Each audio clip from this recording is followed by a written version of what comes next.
السلام علیکم friends, welcome to کتاب نگری یوٹیوب چینل کتابوں کی نگری میں خوش آمدید۔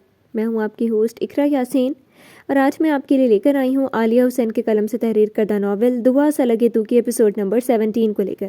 اس ایپیسوڈ کو سٹارٹ کرنے سے پہلے جلدی سے کر لیجیے چینل کو سبسکرائب، ویڈیو کو لائک اور کلک کر لیجیے بیل آئیکن کو۔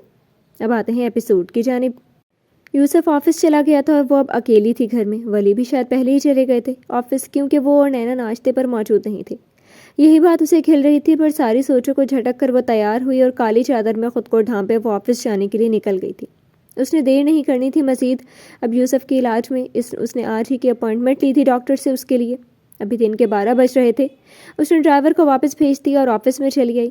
وہاں کا سارا سٹاف اسے جانتا تھا، اس لیے سب خوش دلی سے اس سے سلام دعا کر رہے تھے، اس کی خیریت پوچھ رہے تھے۔ وہ ہلکی مسکراہٹ کے ساتھ جواب دیتی یوسف کے آفس کی طرف جا رہی تھی۔ نہ جانے کیوں اس کا دل تیزی سے دھڑک رہا تھا۔ آج وہ پہلی بار اسے آفس میں اس کی پوسٹ پر دیکھے گی۔ وہ سامنے سے ہی راہداری سے وہ آ رہا تھا، سفید کاٹن کی شلوار قمیض میں، حسب عادت شال کندھوں پر پھیلائے، چہرے پر سنجیدگی چھائی۔ وہ بہت سوبر لگ رہا تھا۔ وہ اپنے ساتھ چلتے ارشمان سے کچھ بات کر رہا تھا۔ اس کے پاس سے گزرنے والا ہر شخص اسے ادب سے سلام کر کے آگے بڑھ جاتا، جس کا جواب وہ بخوبی دے رہا تھا۔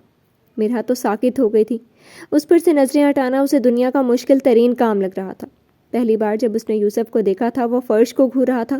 اسے وہ عجیب شخص لگا تھا اور اس عجیب شخص کو اس نے سمجھ لیا تھا اور اسے سنوار لیا تھا۔ وہ آج پورے آفس کا کام سنبھالے اعتماد سے اپنے آفس میں کھڑا تھا۔ نظروں کی تپش تھی کہ یوسف نے ساتھ چلتے ارشمان سے نظریں ہٹا کر سامنے دیکھا جہاں میرا کھڑی تھی۔ اسے یکٹک خود کو کی طرف دیکھتا پا کر اس کے ہونٹوں پر مسکراہٹ رینگ گئی۔ ارشمان کو احساس ہوا وہ اس کی بات نہیں سن رہا، اس کا دھیان کہیں اور ہے، اس لیے اس کی نظروں کی تقلید کی تو سامنے ایک لڑکی کھڑی تھی۔ ارشمان کی میٹنگ تھی آج یوسف کے ساتھ۔ اسے یوسف سے مل کر معلوم ہوا تھا کہ وہ اسفند کا کزن ہے۔ اوکے، سی یو لیٹر یوسف۔ ارشمان نے اسے اپنی طرف متوجہ کیا تو اس نے سر ہلایا۔ اس سے مل کر وہ چلا گیا تھا۔ ان کی ڈیل ہو گئی تھی۔ ولی بھی خوش ہو گئے تھے اس بات سے۔ یوسف کی پہلی میٹنگ تھی جس کی اس نے پریزنٹیشن بنائی تھی، جو کافی اچھی بنی تھی۔ وہ قدم بقدم چلتا بالکل اس کے سامنے آ رکا۔ خیریت وائفی، آپ یہاں کیسے؟ کیا میری یاد زیادہ ستا رہی تھی آپ کو؟ اس کا ہاتھ تھامے وہ اپنے آفس کی طرف بڑھا۔ اپنے آفس میں جاتے ولی نے انہیں دیکھ کر ٹھٹک گئے۔ ہاں خیریت تھی، بس تمہیں لینے آئی تھی میں۔ وہ دونوں آفس میں داخل ہو گئے۔ ان کے آفس کے بند دروازے کو دیکھ کر ولی اپنے آفس میں آ گئے۔ ان کا ارادہ پختہ ہو گیا تھا۔ انہوں نے ایک فائل اپنے ہاتھ میں لی اور اس پر مرحا کے سائن پر نظریں جمائیں۔ اس کو یوسف سے دور کرنے کے لیے ان کے پاس یہی طریقہ تھا۔ آپ لینے آئی ہیں مجھے؟ مطلب کہاں جانا ہے؟ اس سے پوچھتا وہ اپنی کرسی پر بیٹھ گیا۔ ڈاکٹر کے پاس، آج میں نے اپوائنٹمنٹ لی ہے تمہارے لیے۔ وہ اس کے سامنے رکھی ٹیبل پر چڑھ کر بیٹھ گئی۔ اتنی جلدی کیا ہے مرحا؟ دیکھ لیں گے بعد میں اس بات کو۔ اس نے بات کو ٹالنا چاہا کیونکہ اس کا ارادہ بھی ہاسپٹل جانے کا تھا، ارسا کے پاس۔ وہ صبح آفس آنے سے پہلے ایک چکر لگا آیا تھا، اب پھر جانے کا ارادہ رکھتا تھا۔ وہ اس کی بہن تھی، کیسے بھی حالات تھے اب وہ سمجھ گیا تھا اپنی ذمہ داریاں جو اسے نبھانی تھی، اب ان رشتوں کو لے کر چلنا تھا۔ ہرگز نہیں، جب کوئی مسئلہ نہیں تو دیر کیوں کریں ہم؟ مسئلہ ہے کہ ابھی صحیح وقت نہیں ہے، گھر میں ٹینشن ہے، ابھی سب پریشان ہیں ارسا کے لیے۔ ارسا کے لیے کیوں؟ اسے کیا ہوا؟ اس نے چونک کر پوچھا۔ ہاں وہ مجھے ٹائم نہیں ملا آپ کو بتانے کا، ارسا کا کل ایکسیڈنٹ ہو گیا تھا، اسے کافی چوٹیں آئی ہیں، ہاسپٹل میں ایڈمٹ ہے وہ۔ کہنے کے بعد اس نے لب بھینچ لیے۔ کیا؟ کیسے؟ اور یہ تم اب بتا رہے ہو؟ وہ ٹھیک تو ہے؟ فکر مندی سے کہہ کر وہ سیدھی کھڑی ہو گئی۔ رات آپ سو رہی تھیں، صبح دماغ میں نہیں رہا بتانا۔ اس نے وضاحت دے کر اسے واپس اپنے سامنے بٹھا دیا۔ اوکے چلیں پھر چلتے ہیں ہم ہاسپٹل اس کے پاس۔ وہ اٹھ کھڑی ہوئی تو وہ بھی سر ہلا کر اس کے ساتھ چل دیا۔ ہلکی پھلکی باتوں کے دوران وہ لوگ آفس سے باہر نکل گئے تھے۔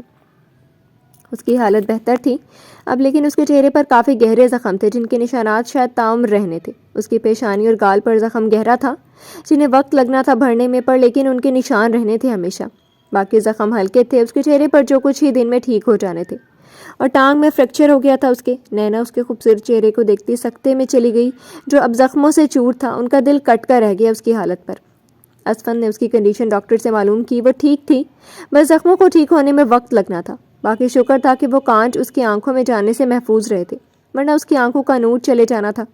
اس کی حالت اسفند کے دل پر چھریاں چلا رہی تھی، پر خود پر ضبط کے بند باندھتا وہ اس کے کمرے میں آیا جہاں نینا اور ولی پہلے ہی موجود تھے۔ وہ ان کی پرواہ کیے بنا سیدھا ارسا کے سرہانے بیٹھ گیا۔ اس کا زخموں سے چور چہرہ دیکھ کر اس کے دل میں تکلیف اٹھی تھی۔ کیسا فیل کر رہی ہو؟ اسفند نے اس کی پیشانی پر جھکے نرم سے اس کے زخم پر ہونٹ رکھے۔ وہ اس کی ہی منتظر تھی۔ اسے دیکھ کر اس کے بے چین چہرے پر سکون آیا جو ولی اور نینا دونوں نے محسوس کیا تھا۔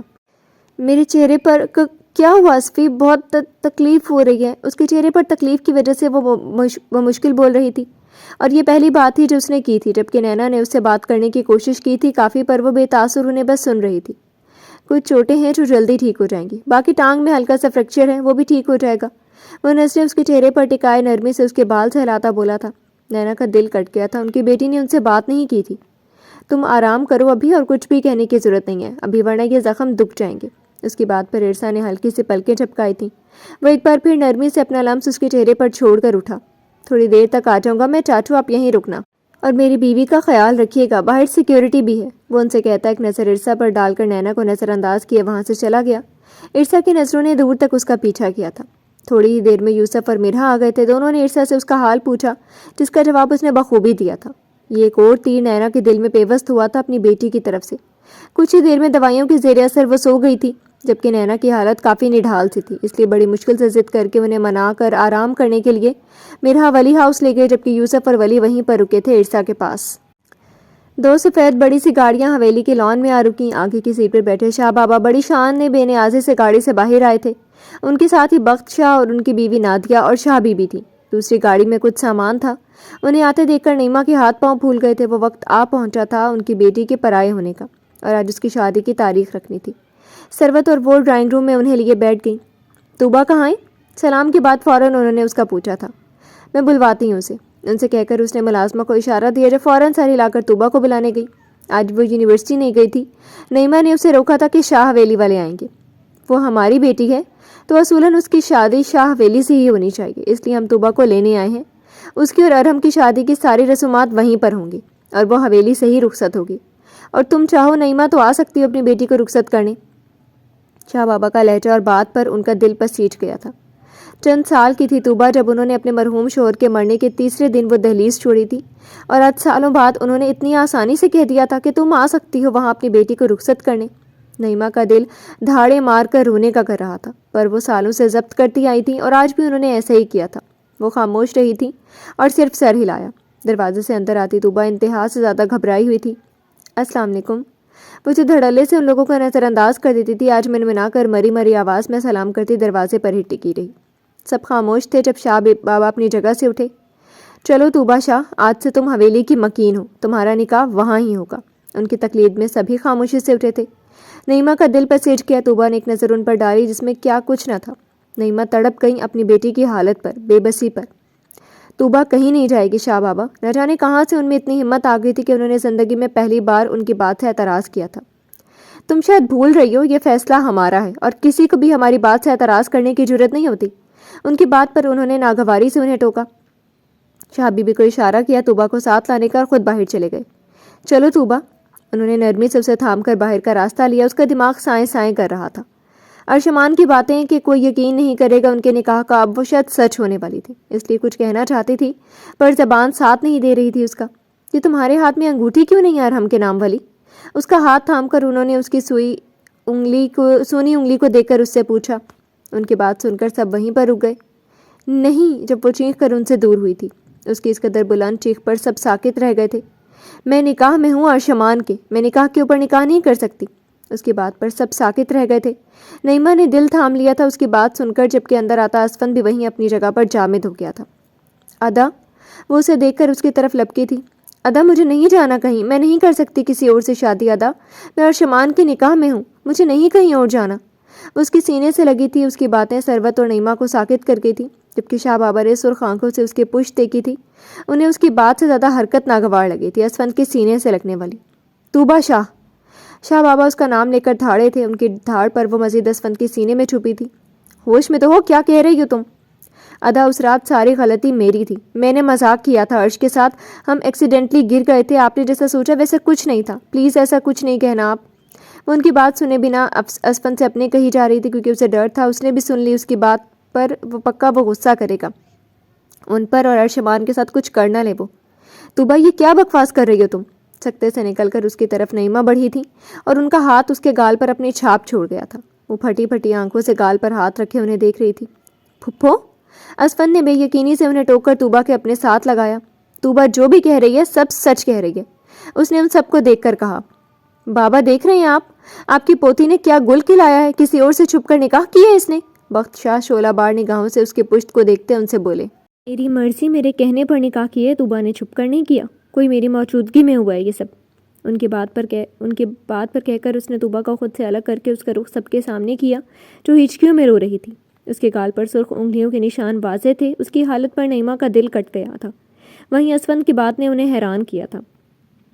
آپ لوگوں کے علم میں ہے یہ بات کہ ارحم شاہ نے نکاح کیا ہے اپنی پسند اور مرضی سے، اس کے باوجود آپ لوگ اس کی دوسری شادی طوبا سے کروانا چاہتے ہیں، اس کی زندگی برباد کرنا چاہتے ہیں۔ ارحم کی دوسری شادی کروانے کی بجائے اس کی پہلی بیوی کو اپنا لیں آپ لوگ، اسے باعزت اپنے گھر لے آئیں، خاندان کی بہو بنا لیں اپنے اسے۔ یہ شہر کی بیوی، خاندانی بیوی، یہ سب چھوڑ دیں۔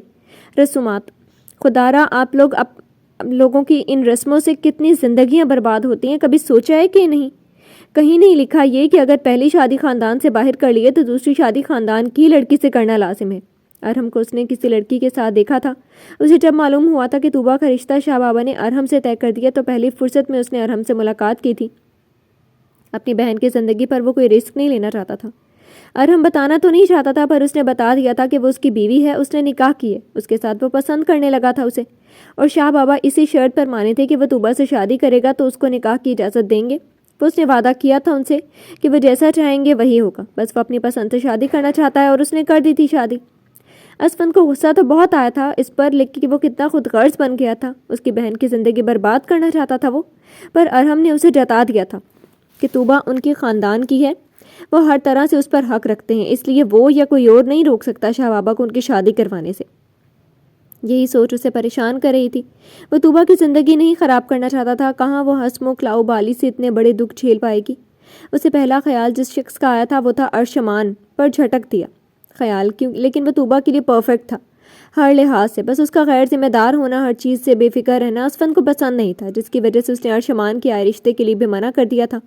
اس رات کا بھی اس کا وقتی غصہ تھا، اسے پورا یقین تھا دونوں پر، بس اس وقت ارشمان کی نظروں میں وہ طوبا کے لیے محبت دیکھ چکا تھا۔ سارا غصہ اسی بات پر آیا تھا اسے، پر بعد میں اسے احساس ہوا تھا کہ محبت تو فطری جذبہ ہے، کسی کے اختیار میں نہیں ہوگا، اور ویسے بھی ارشمان نے کچھ غلط تو نہیں کیا تھا، نہ کوئی گناہ، اس نے جائز طریقے سے اپنی محبت اپنانی چاہیے تھی، اور کہیں نہ کہیں اسے طوبا کا بھی علم تھا کہ اسے بھی شاید ارشمان سے محبت ہے۔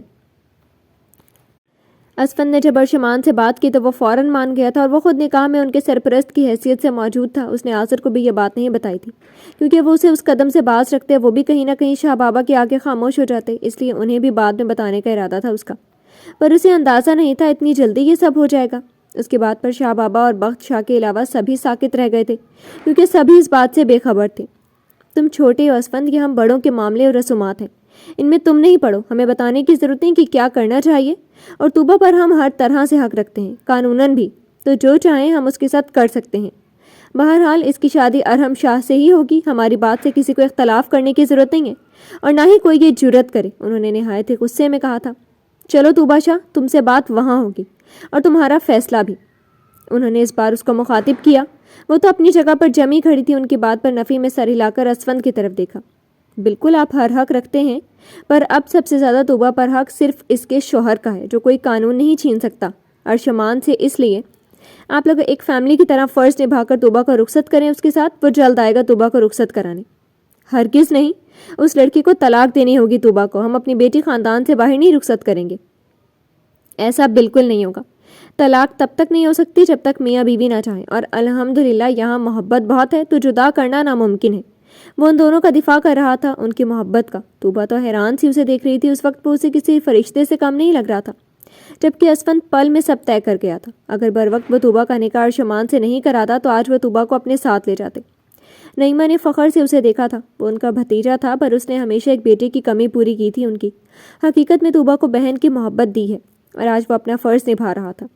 یہی ہوگا، اور طوبا بھی یہی چاہے گی، اس کی شادی صرف ارحم سے ہوگی، اور دوسری بار ہم آئیں گے پوری تیاری کے ساتھ۔ شاہ بابا ان سے کہہ کر کچھ سوچتے باہر نکل گئے تھے۔ نادی اور شاہ بی بھی حیران سے ان کی تقلید میں نکل گئے، جبکہ بخت شاہ نے ناگوار نظروں سے ان لوگوں کو دیکھا اور وہ بھی چلے گئے۔ ماحول یکدم جیسے ہلکا پھلکا ہو گیا تھا۔ کچھ حد تک نعیمہ پرسکون سانس خارج کر کے صوفے پر ماتھا تھامے بیٹھ گئی۔ آپ آرام کریں، اس وقت صبح چلی جانا ہاسپٹل۔ وہ انہیں رات کے وقت ہاسپٹل ایرسا کے پاس جاتے دیکھ کر ان سے بولی، تمہیں مجھے بتانے کی ضرورت نہیں ہے، میں جو کروں۔ انہوں نے نخوت سے اسے کہا، جی بالکل، آپ خود سمجھدار ہیں، اپنا اچھا برا سوچ سکتی ہیں، پر ابھی اس پوزیشن میں نہیں ہیں آپ، تو آپ آرام کریں پہلے. کل سے نہیں کیا آپ نے، صبح ہم ساتھ چلیں گے ہاسپٹل. میرا نے سنجیدگی سے انہیں دیکھا. تمہاری بات کا کیا مطلب ہے لڑکی؟ انہیں لگا میرا نے ان پر طنز کیا ہو. میں نے کچھ ایسا نہیں کہا آنٹی، بس یہی کہا ہے کہ آپ آرام کریں. میں نے خود سے سر جھٹک کر اس کی بات پر دھیان دیے بنا باہر چلی گئی. میرا نے تعصب سے ان کو جاتے دیکھا. کمرے میں آ کر اس نے یوسف کو فون کیا اور اسے نینا کے وہاں آنے کی اطلاع دی. یہ سب کیا تھا؟ انہوں نے سر تھام کر ان لوگوں کو دیکھا. طوبا شرمندہ سے سر جھکا گئی. پھپھو میں نے جو بھی کیا سب سوچ سمجھ کر کیا ہے. طوبا کے بھلے کے لیے ہی کیا ہے یہ سب. وہ ان کے سامنے گھٹنوں کے بل بیٹھ کر ان کے ہاتھ تھامتا ان سے بولا. اس کی بات پر انہوں نے سر اٹھا کر طوبا کو دیکھا جو آنکھوں میں نمی لیے انہیں دیکھ رہی تھی. طوبا ادھر آؤ. اسفند نے بنا مڑے اسے آواز دی. وہ چھوٹے چھوٹے قدم اٹھاتی اس کے ساتھ ہی زمین پر گھٹنوں کے بل بیٹھ گئی. میں نہیں چاہتا طوبا ہم سے دور ہو جائے، اور ارحم سے اس کی شادی ہونا مطلب کہ اس کا ہم سے الگ ہونا ہے. یہ آپ بھی جانتی ہیں کہ ایک بار ارحم سے اس کی شادی ہو گئی تو شاہ بابا طوبا کو کبھی بھی ہم سے ملنے نہیں دیں گے. آپ سب جانتی تھیں پھر بھی خاموش رہیں اور مجھ سے بھی چھپایا سب، کیونکہ مجھے تب معلوم ہو جاتا تو میں اختلاف کرتا شاہ بابا کی بات سے جو آپ نہیں چاہتی تھی.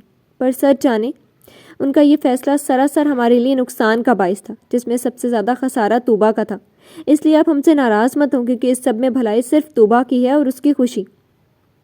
وہ طوبا سے تو بالکل مت خفا ہوں آپ، کیونکہ یہ سب میں نے کیا ہے. اسے فورس بھی میں نے کیا تھا ارشمان سے نکاح کے لیے.